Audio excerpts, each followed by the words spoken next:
Hello friends. आज इस video में हम ट्रांसफार्मर से रिलेटेड इंपॉर्टेंट 15 एमसीक्यूज को करेंगे। ये सारे एमसीक्यूज जेबी गुप्ता से लिए गए हैं, तो इसका डिटेल एक्सप्लेनेशन हम लोग देखेंगे। तो चलिए वीडियो को शुरू करते हैं। पहला क्वेश्चन है, when one transformer is removed from a delta delta bank of 30 kVA transformer, the capacity of the resulting three phase transformer in YY VV connection, यानी कि अगर डेल्टा डेल्टा कनेक्शन हमारे पास है, उसमें से एक वाइंडिंग को रिमूव करके उसको वीवी कनेक्शन बनाया जाता है, तो कैपेसिटी क्या हो जाएगी इस थ्री फेज वाइंडिंग ट्रांसफार्मर की। तो दोस्तों उसमें क्या होता है कि जब डेल्टा डेल्टा बैंक से एक वाइंडिंग रिमूव की आती है, तो उसकी जो वीए रेटिंग्स है वो 1/√3 टाइम्स हो जाती है, यानी कि ओनली लोडिंग 57.7% होता है। तो आइए इसका डिटेल एक्सप्लेनेशन देखते हैं। हम लोग सपोज करते हैं कि जो करंट फेज में फ्लो होता है वो आई डेल्टा है। अगर हम डेल्टा डेल्टा कनेक्शन को लेते हैं, वी फेज और वोल्टेज वी डेल्टा है, ठीक है। तो हमारा टोटल जो पावर डेल्टा डेल्टा के केस में होगा वो क्या हो जाएगा, 3 times V phase into I phase, ठीक। अब नेक्स्ट देखते हैं। अब हमें पता है कि जो डेल्टा कनेक्शन होता है उसमें वी फेज और वी लाइन दोनों बराबर होता है। इसी के लिए ये जो इक्वेशन है वो होल्ड ग्राउंड करता है, as delta delta is equal to 3 V delta into I delta. Suppose इस डेल्टा डेल्टा कनेक्शन में एक वाइंडिंग को रिमूव कर दिया जाता है, तो अब करंट हो जाएगा आई वी वी यानी ओपन डेल्टा, और वोल्टेज होगा V V V. Since winding open करने के बाद भी उसमें जो वोल्टेज है वो वोल्टेज सेम अप्लाइड रहता है, तो उसी केस में वी डेल्टा और वी वी इक्वल होगा, और आई डेल्टा और आई वी वी उसे केस में क्या हो जाएगा, देखिए जो एस वी वी का जो केस है उसे केस में क्या हो जाएगा, √3 टाइम्स वी वी वी और आई वी वी होगा, ठीक है। कि √3 टाइम्स वी लाइन वोल्टेज और आई लाइन वोल्टेज, क्योंकि ये ओपन हो जाने से जो लाइन का जो करंट है वही फेज के करंट की इक्वल हो जाएगा, तो ये इक्वेशन ट्रू होगा। तो अगर हम लोग V open open delta connection को डेल्टा डेल्टा कनेक्शन से हम डिवाइड कर दें, तो ये सिंस ये दोनों आपस में इक्वल होगा, क्योंकि फेज और लाइन तो चेंज नहीं हुआ है। अगर ओपन डेल्टा केस में भी अगर हम लोग देख लें तो वोल्टेज को हम लोगों ने चेंज नहीं किया है। क्लोज डेल्टा के कनेक्शन में भी वही है, ओपन डेल्टा कनेक्शन में भी वही है, तो ये दोनों इक्वल होगा। और जो ये डेल्टा कनेक्शन का जो पार्ट था फेज करंट, वही अब लाइन करंट हो जाएगा ओपन डेल्टा में, क्योंकि ये फेज का एक टर्मिनल जाने से लाइन और ये दोनों इक्वल हो जाएंगे, तो ये दोनों भी क्वांटिटी इक्वल होगा। अगर दोनों को डिवाइड करेंगे तो इसका आंसर आएगा 1/√3। इसको आप लोग कैलकुलेट कीजिएगा तो आएगा 57.7%, यानी 57.7% लोडिंग होगी इसकी। तो इसके हिसाब से जो आंसर कौन सा सही हो जाएगा, आंसर सही हो जाएगा 30 केवीए पहले था डिवाइडेड बाई √3। अगर इसको हम लोग कैलकुलेट करेंगे तो आएगा 17.32 केवीए, यानी कि ये बी ऑप्शन सही हो जाएगा। नेक्स्ट क्वेश्चन देखते हैं। Delta delta connection transformer is connected to VV connected transformer, सही है। The ratio VA rating of VV connected transformer and delta delta connect transformer हमने पहले एक्सप्लेन किया था कि एस जो डेल्टा वीवी कनेक्शन और एस जो डेल्टा डेल्टा कनेक्शन है उसके बीच का जो रेशियो है वो क्या होता है, 57.7%।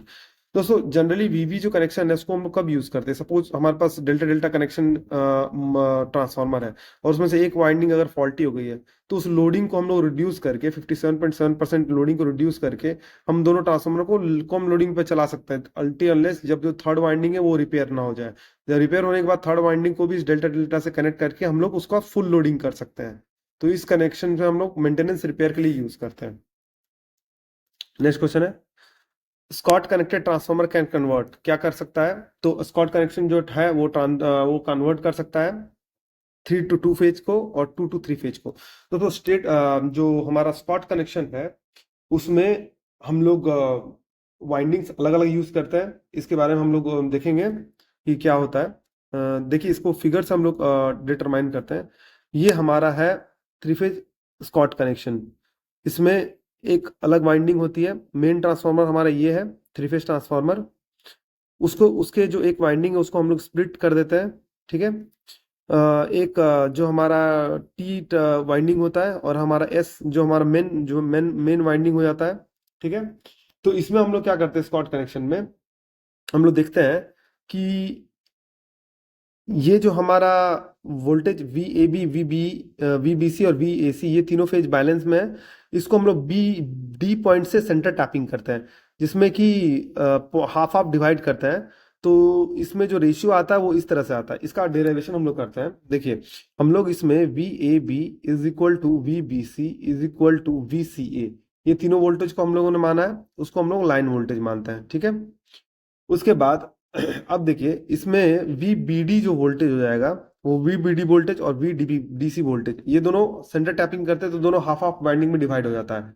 तो अगर हम लोग वी बी डी और वी डी सी देखें, तो वो हाफ वाइंडिंग में डिवाइड हो गया, हाफ बीसी वाइंडिंग में डिवाइड हो गया, यानी कि हाफ ऑफ लाइन वाइंडिंग में डिवाइड हो गया। ठीक, हमारे पास दो इक्वेशन है इंपॉर्टेंट।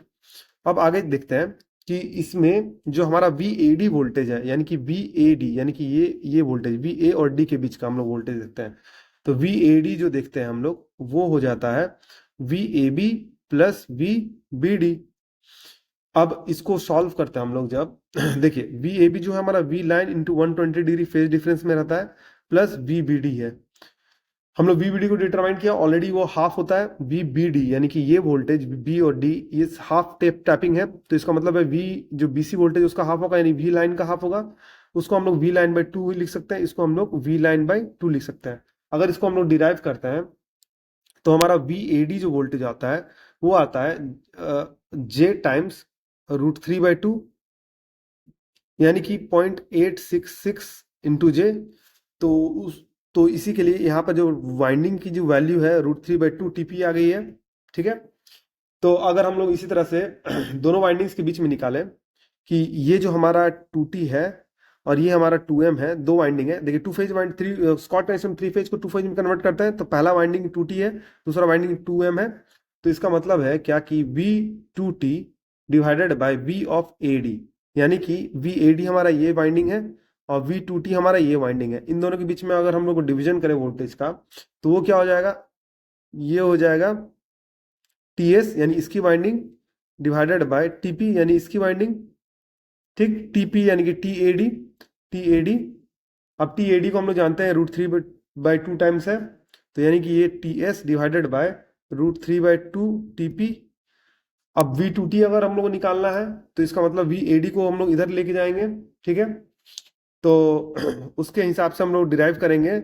इसको अगर हम इधर लेके जाते हैं, तो ये फैक्टर क्या हो जाएगा, VAD हम लोगों ने क्या निकाला है अभी, VAD निकाला है √3/2 टाइम्स V लाइन। अब इन ये और ये कैंसिल हो जाएगा, तो इसका मतलब है क्या कि इसमें V2T जो आएगा वो आएगा TS divided by TP into V of line. अभी देखिए, ये जो हमारा मेन वाइंडिंग है उसमें भी हम लोगों ने TS को रखा है, तो TS बाय TP 0.5 मिलके 1 हो जाएगा। तो इसका मतलब है कि ये जो रेशियो है, ये रेशियो भी V2M है, यानी कि हम लोग जो दोनों वाइंडिंग रखते हैं, ये वाइंडिंग और ये वाइंडिंग, इन दोनों में जो वोल्टेज का मैग्नीट्यूड था वो सेम होता है, लेकिन इन दोनों में जो फेज का डिफरेंस होता है दोस्तों, वो 90 डिग्री का होता है। यानी कि V2T जो होता है वो V2M को 90 डिग्री से लीड करता है। 90 डिग्री का फेज डिफरेंस होता है, यानी दोनों 90 डिग्री फेज डिफरेंस पे अपार्ट होता है। तो इस तरह से हम लोग थ्री वेज फेज कनेक्शन से हम लोग दो ऑब्टेन करते हैं, प्राइमरी भी एक सिंगल फेज यहाँ पर और एक सिंगल फेज यहाँ पर, तो टू फेज साइड ये होता है। तो इस तरह से हम लोग स्कॉट कनेक्शन को डिराइव करते हैं।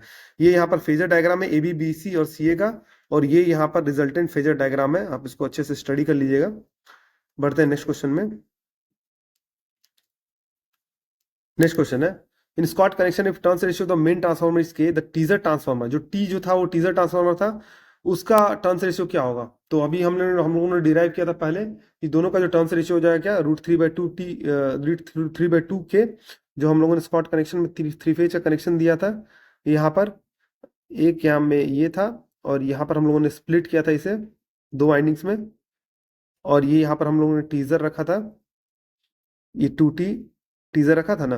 तो इसका इसका और इसका रेशियो क्या होगा, तो हम लोगों ने डिराइव किया था ये √3/2 के टाइम्स होता है, क्योंकि वोल्टेज के रेशियो के हिसाब से है, तो इसका आंसर हो जाएगा B।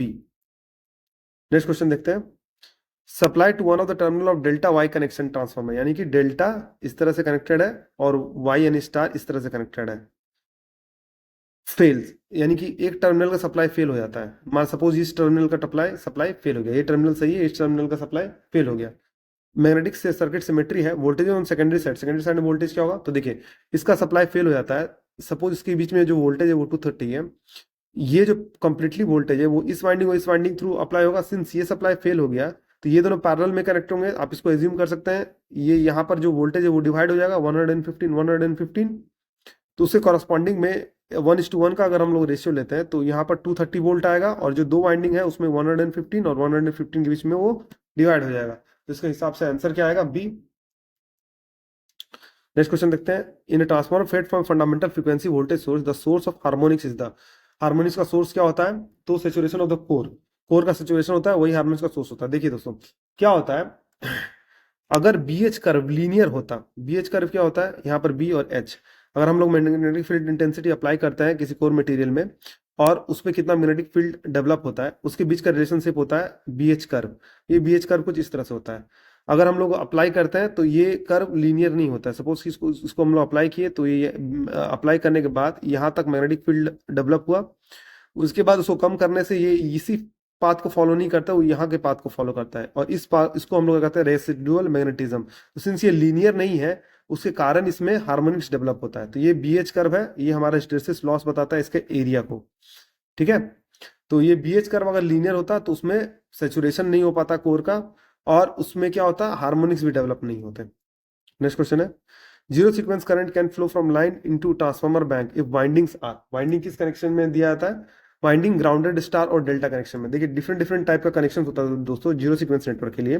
तो अगर हम लोग स्टार को ग्राउंडेड कर दें, अगर मान लीजिए ये स्टार वाइंडिंग है, इसको हम लोग ग्राउंडेड कर दें और डेल्टा रखें, तो क्या होगा कि सिंस दो प्रिंसिपल होते हैं। एक होता है कि अगर स्टार ग्राउंडेड है तो उसमें जीरो सीक्वेंस करंट फ्लो करेगा, और ये जो डेल्टा कनेक्टेड कनेक्शन है उसमें इनहेरेंटली बाय नेचर क्या होता है, लाइन में करंट फ्लो नहीं करता है हार्मोनिक्स जीरो सीक्वेंस करंट, उसमें सिर्फ वाइंडिंग्स में जीरो सीक्वेंस करंट फ्लो करता है। तो पहले कनेक्शन में ग्राउंडेड स्टार और डेल्टा में क्या होता है, सिंस इसमें वाइंडिंग्स में सर्कुलेटरी करंट फ्लो कर सकता है जीरो सीक्वेंस, तो इसको एक तरह से रिटर्न पाथ देता है यहाँ पर। तो इसका मतलब है क्या कि इसका अगर हम लोग जीरो सीक्वेंस नेटवर्क ड्रॉ करें तो ये जीरो सीक्वेंस इंपीडेंस यहाँ से रेफरेंस बस पे कनेक्टेड होगा। अगर हम लोग प्राइमरी साइड ले लें, और सेकेंडरी साइड में सिंस ये ओपन होगा क्योंकि लाइन में डेल्टा कनेक्शन है तो वो फ्लो नहीं कर पाता है करंट जीरो सीक्वेंस, तो ये ओपन होगा और ये क्लोज होगा। अलग अलग केसेस इसमें देखेंगे, डेल्टा स्टार के केस में नहीं हो पाएगा, क्योंकि डेल्टा स्टार के केस में क्या होगा, सिर्फ डेल्टा और स्टार लिया गया है, सिंस यहाँ पर न्यूट्रल ग्राउंडेड नहीं दिया गया है, इसका मतलब इसमें सर्कुलेटरी करंट फ्लो नहीं करेगा, तो ये भी नहीं हो सकता है।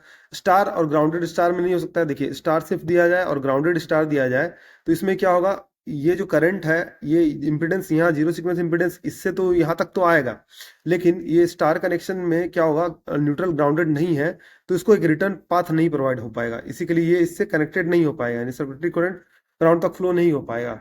तो स्टार ग्राउंडेड स्टार में भी नहीं होगा और डेल्टा डेल्टा में तो नहीं होगा, बिल्कुल नहीं होगा। तो इसका मतलब है कि ग्राउंडेड स्टार और डेल्टा में होगा ये कनेक्शन। नेक्स्ट क्वेश्चन है, which of the following sets of three phase transformer connection will zero sequence current be present in the transformer winding? Transformer winding किसमें प्रेजेंट होगा?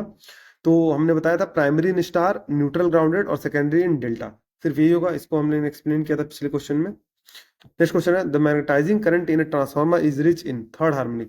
देखिए थर्ड हार्मोनिक क्या होता है दोस्तों, जब भी अनवांटेड सिग्नल हमें वोल्टेज में मिलता है तो वो थर्ड हार्मोनिक्स होता है। अगर हमारा फंडामेंटल वोल्टेज ये है तो हमारा थर्ड हार्मोनिक्स कुछ इस तरह से होता है कि पूरे वाइंडिंग्स में 3 नंबर ऑफ टर्न्स इसके आएंगे। तो ये हो गया पहला, ये दूसरा, और ये एक मिनट, ये इस तरह से तीसरा बनेगा। 3 वाइंडिंग कंप्लीट होंगे तो ये थर्ड हार्मोनिक्स आ जाएगा। तो इसका मतलब है कि रिच इन क्या होता है, मैग्नेटाइजिंग करंट थर्ड हार्मोनिक में रिच होता है। हार्मोनिक्स जो होता है अनडिजायरेबल सिग्नल होता है। नेक्स्ट क्वेश्चन है, in which transformer the tertiary winding use? तो टर्सरी वाइंडिंग किसमें यूज किया जाता है? टर्सरी वाइंडिंग यूज किया जाता है हमारा स्टार स्टार कनेक्शन में। होता है क्या दोस्तों, अगर हम लोग स्टार स्टार कनेक्शन का यूज करते हैं हाई वोल्टेज ट्रांसमिशन में, तो उसमें अननेसेसरी के जो हार्मोनिक्स होते हैं वो डेवलप होते हैं। तो उसको कंपनसेट करने के लिए हम लोग डेल्टा वाइंडिंग बीच में यूज करते हैं, जिसको हम लोग टर्सरी वाइंडिंग बोलते हैं। तो हाई वोल्टेज वाइंडिंग में ही यूज होता है जिसमें कि हार्मोनिक डिस्टॉर्शन होता है बहुत ज्यादा। और दूसरी बात क्या होती है उसमें कि जीरो सीक्वेंस इंपेडेंस के लिए भी हम लोगों ने पहले डिस्कशन किया था, उसके उसको भी एक पाथ देने के लिए हमें टर्सरी वाइंडिंग का यूज करना पड़ता है, ठीक है। उसके बाद भी क्या होता है कि अगर लोड अनबैलेंस है तो उसके केस में भी टर्सरी वाइंडिंग का यूज किया जाता है, जिससे कि लोड को बैलेंस किया जाता है और एक लिमिटेड करंट इसमें फ्लो करता है। तो हम लोग इसमें टर्सरी वाइंडिंग किसी केस में यूज करते हैं, स्टार स्टार के केस में यूज करते हैं। नेक्स्ट क्वेश्चन है, consider the following statement concerning the utility of mesh connected tertiary winding in star star transformer. अभी देखा था पिछले क्वेश्चन में, it is used to suppress harmonic voltage, बिल्कुल सही है, क्योंकि डेल्टा में हार्मोनिक्स जो है वाइंडिंग्स में फ्लो करता है, तो हार्मोनिक वोल्टेज सप्रेस हो जाता है इसमें। It is used to allow flow of earth fault current for operation of protective device, ये भी बिल्कुल सही है। It facilitate the supply of single phase load, ये भी सही है। इट प्रोवाइड, जो हमने देखा था कि लाइट लोडिंग को हम लोग अप्लाई सप्लाई कर सकता है। It provides low reactance path for zero sequence current, ये भी सही है। तो इसमें की चारों का चारों ऑप्शन सही है, यानी कि ए ऑप्शन सही है। नेक्स्ट क्वेश्चन देखते हैं। A 400 volt, 200 volt by 200 volt, 50 hertz, 3 winding transformer is connected as shown in figure। इस तरह से कनेक्ट किया गया है। The reading of the voltmeter V will be, V की रीडिंग क्या होगी, देखिए इसमें हम लोग बेसिकली पोलैरिटी चेक करते हैं। तो ये और ये जो वाइंडिंग है, जो 200 बाई 200 वोल्ट की वाइंडिंग है, इसमें एडिटिव पोलैरिटी है। तो इसके अक्रॉस अगर वोल्टेज निकाले तो ये आएगा टोटल 400 वोल्ट, क्योंकि ये 200 volt plus 200 volt additive polarity के चलते ऐड हो जाएगी। तो अगर हम लोग V वोल्ट मीटर की रीडिंग देखें तो इन दोनों का जो डिफरेंस होगा वो होगा 0। तो इसका मतलब वोल्ट मीटर का जो रीडिंग आएगा वो क्या आएगा, 0। तो इसका मतलब ए ऑप्शन सही है। नेक्स्ट क्वेश्चन है, 3 winding transformer is connected to an AC voltage source it's on in figure. इसी वोल्टेज से कनेक्टेड किया गया है। The number of turns are as follows. N1 यानी कि ये जो N1 नंबर ऑफ टर्न्स है वो 100 है। N2 इज इक्वल टू 50 है, ये 50 है, और N3 50, ये 50 है। फिर the magnetising current is neglected, magnetic current को नेगलेक्ट किया गया है। The current in the two windings are I2 और I3, इसके बारे में दिया गया है। प्राइमरी करंट I1 क्या है, तो देखिए ट्रांसफार्मर में इस तरह के क्वेश्चंस में बेसिक हमें फंडा रखना पड़ता है कि एमएमएफ बैलेंसिंग इक्वेशन, ट्रांसफार्मर में अगर इस तरह से स्प्लिटिंग वाइंडिंग्स हो तो बेसिकली एमएमएफ जो है एक साइड की दूसरे साइड से बैलेंस होती है। तो पहले साइड की एमएमएफ होगी I1 into number of turns N1, दूसरे साइड की जो एमएमएफ होगी वो होगी I2 into number of turns N2 plus I3 into number of turns N3। तो ये हमारा बैलेंसिंग इक्वेशन है। तो इसी के अकॉर्डिंग हम लोग प्रोसीड करते हैं। अभी देखिए हमारा क्या होगा, N1 इसी केस में क्या हो जाएगा, number of turns 100 into I1 हमें निकालना है, प्लस इज इक्वल टू क्या होगा N2 क्या है 50 इंटू I2 क्या है 2 एंगल 30 डिग्री, प्लस दूसरा क्या हो जाएगा N3 इसी केस में क्या है 50 इंटू करंट क्या है, करंट है 2 इंटू 150। अगर इसको हम लोग सॉल्व करते हैं तो I1 का जो वैल्यू आता है वो आता है 190 डिग्री। आप लोग फेजर से सॉल्व कर लीजिएगा, इसका आंसर हो जाएगा ए, यानी इसमें एमएमएफ को बैलेंसिंग करना है। नेक्स्ट क्वेश्चन है, figure shows an ideal 3 winding transformer. एक आइडियल 3 वाइंडिंग ट्रांसफार्मर है। The 3 windings 1 2 3 of the transformer are wound on the same core as shown is figure. Same core में वाउंड किया गया है। The turns ratio N1 is to N2 is to N3 is equal to 4 is to 2 is to 1 है, यानी कि N1 N2 और N3 इन तीनों का जो रेशियो है 4 इज टू 2 इज टू 1 है, यानी कि N1 और N2 का जो रेशियो है वो है 4 इज टू 2, और N1 और N3 का जो रेशियो है ये है रेशियो 4 इज टू 1। ठीक है। The resistor of 10 ohm is connected across winding 2। 10 ohm का resistor winding 2 के across connect किया गया। A capacitor of reactance 2.5 ohm is connected across winding 3। winding 3 के across एक capacitive reactance 2.5 ohm का डाला गया है। winding 1 is connected across voltage V1। winding 1 को 400 वोल्ट दिया गया AC supply. if the supply voltage phasor V1 is equal to इतना, V1 इतना है, the supply current phasor I, यानी कि इसमें I का जो फेजर है वो आपको निकालना है। तो देखिए आइए इसको डिस्क्राइब करते हैं। इस तरह ये जो डायग्राम है इसमें हम लोग देखते हैं। अब हम लोगों ने बताया था पहले कि N1 इज टू N2 का जो रेशियो है वो है 4 इज टू 2, यानी कि 2 है, और N1 इज टू N3 इसका जो रेशियो है वो है 4 इज टू 1, यानी कि 4 है। तो अगर हम लोग V2 वोल्टेज निकालें तो वो क्या हो जाएगा, वोल्टेज इक्वेशन से simply V2 is equal to क्या हो जाएगा, V1 into N1 by N2। तो उसके हिसाब से हम लोग निकाले रेशियो तो क्या आ जाएगा, इसके अक्रॉस जो वोल्टेज आएगा वो क्या आ जाएगा N2 बाई N1, यानी इसके अक्रॉस जो वोल्टेज आएगा वो आएगा आपका, इसके अक्रॉस वोल्टेज 400 है इंटू 1/2, यानी कि 200 वोल्ट आया। इसी तरह टर्न्स रेशियो बाई 4 हो जाता है, तो V3 का जो वोल्टेज है वो क्या आ जाएगा 400 डिवाइडेड बाई 4, यानी कि 100 वोल्ट। अब देखिए वोल्टेज निकल गया V2 और V3। अब हम लोग करस्पॉन्डिंगली करंट निकालते हैं। तो अगर हम लोग प्राइमरी I2 के क्रॉस जो करंट है, सिंस रेजिस्टिव लोड है तो वोल्टेज है 200 वोल्ट डिवाइडेड बाय जो हमारा रेजिस्टेंस है वो 10 है, यानी कि 20 एम्पियर्स। अभी देखिए इसके केस में ये कैपेसिटिव लोड है, तो कैपेसिटिव लोड है तो वो क्या करेगा, करंट को सप्लाई करेगा, तो उसका डायरेक्शन अपोजिट हो जाएगा। तो I3 इज इक्वल टू क्या हो जाएगा, माइनस ऑफ इसके अक्रॉस वोल्टेज V3 100 है divided by J into omega XC omega C। ठीक है, XC का वैल्यू कितना दिया 2.5, तो उसके हिसाब से अगर हम लोग इसको जे को ऊपर से मल्टीप्लाई करते हैं ऊपर नीचे से, जे इंटू 2.5 माइनस में इंटू जे डिवाइडेड बाई जे से ऊपर नीचे मल्टीप्लाई करने से ये जो वैल्यू आएगा वो क्या आएगा 40 इंटू जे। तो ये एम्पियर हमारा I3 है। अभी देखिए, अभी हम लोग देखते हैं कि अगर रिफर किया था प्राइमरी में तो उस केस में क्या आता है, ये रेफरल का है, तो प्राइमरी में अगर रिफर किया जाता है तो इसका मतलब है क्या कि अगर I2 को रिफर किया गया तो I2 dash is equal to हमारा ये I2 है टाइम्स ये वाइंडिंग के रेशियो के टर्म्स में आएगा। तो ये सिंस रिफर यहाँ पर किया जा रहा है तो इसके हिसाब से हमारा जो करंट आएगा वो क्या आएगा 2 डिवाइडेड बाई 4। करंट के केस में उल्टा हो जाता है दोस्तों, वोल्टेज के केस में सीधा होता है, करंट के केस में उल्टा होगा, तो इसीलिए हम लोग 2/4 लेंगे। ठीक है, हम लोग वोल्टेज के केस में क्या करते हैं, अगर रिफर किया था तो जहां पर रिफर किया था वहां होता है, और करंट के केस में जिसको रिफर किया था वो होता है। तो उसके हिसाब से I2 का जो वैल्यू है वो 20 इंटू 1/2 हो जाएगा, रिफर्ड क्वांटिटी यानी 10 एम्पियर आएगा।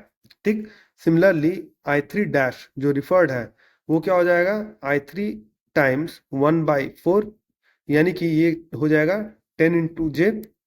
ठीक है, अब total current I is equal to क्या हो जाएगा, I2 dash plus I3 dash यानी कि 10 प्लस 10J, ये हो जाएगा हमारा रिफर्ड करंट। तो इसके हिसाब से इसमें जो आंसर है वो अगर हम देखें जो आंसर है वो क्या हो जाएगा, आंसर आंसर हो जाएगा सी।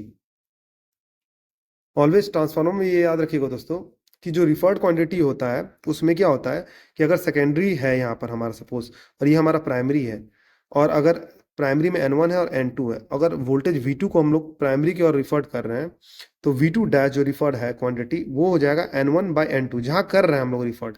सिमिलरली रेजिस्टेंस के केस में भी यही होगा, इनटू टाइम्स V2 लेकिन करंट के केस में ये N2/N1 हो जाएगा। ठीक है, नेक्स्ट क्वेश्चन है, which of the following conditions are necessary for a parallel operation of two transformer। Two transformer को पैरेलली में ऑपरेट किया जाता है तो उसका क्या होना चाहिए नेसेसरी कंडीशन, तो percentage impedance should be same, ये बिल्कुल सही है, दोनों का परसेंटेज इंपीडेंस सेम होना चाहिए, अदरवाइज क्या होगा अनबैलेंसिंग होगा। Polarity of the secondary should be same, सही होना चाहिए, अदरवाइज सर्कुलेटरी करंट फ्लो होगा। इसके बारे में आज हम डिटेल लेक्चर्स में हम लोग आगे देखेंगे सर्किट डायग्राम दोस्तों। ठीक है, और voltage rating should be same. तो ये तीन कंडीशन नेसेसरी कंडीशन है, तो इसका मतलब है क्या कि इसका आंसर डी सही हो जाएगा। Parallel operation of transformer, parallel operation में कैसे करते हैं दोस्तों, जो ट्रांसफार्मर की जो दो ट्रांसफार्मर है उसका जो प्राइमरी है उसको सेम से कनेक्टेड करते हैं, और जो डेल्टा है उसको भी हम लोग सेम बस से कनेक्टेड करते हैं। तो इस तरह से हमारा पैरेलल ऑपरेशन होता है दो ट्रांसफार्मर का। तो ये सर्किटरी है, इसके बारे में आगे हम लोग कल के लेक्चर में डिटेल में एनालिसिस करेंगे कि कैसे कैसे होता है ये होता है पैरेलल ऑपरेशन का कॉन्सेप्ट। तो दोस्तों अगर आपको ये वीडियो पसंद आया तो चैनल को लाइक कीजिए, फॉलो कीजिए और सब्सक्राइब कीजिए और बेल नोटिफिकेशन को प्रेस कर दीजिए ताकि इसी तरह का इंपॉर्टेंट अपडेट्स मैं आपके पास लाता रहूँ। तो वीडियो में बने रहने के लिए धन्यवाद, मिलते हैं आपसे अगले वीडियो में।